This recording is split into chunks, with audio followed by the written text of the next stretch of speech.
अस्सलामुअलैकुम दोस्तों, चैनल में खुश आमदीद। और आने वाली 12 रबी अव्वल आप सबको बहुत बहुत मुबारक हो।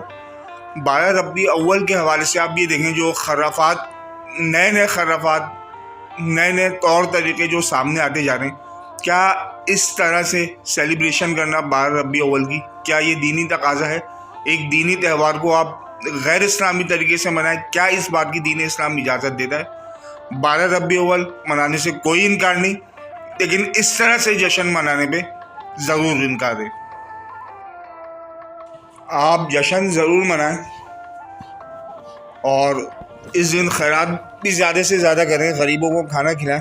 और बिल्कुल ये खुशी का दिन है, लेकिन इस तरह ढोल की थाप पे रक़्स करना, क्या ये इस्लामी शायर में से है? सवाल ये पैदा होता है। और उलमाए किराम की, तमाम मकातिब फ़िक्र के उलमाए इस्लाम की ये जिम्मेदारी है कि इन चीज़ों का ख़ात्मा करवाएं।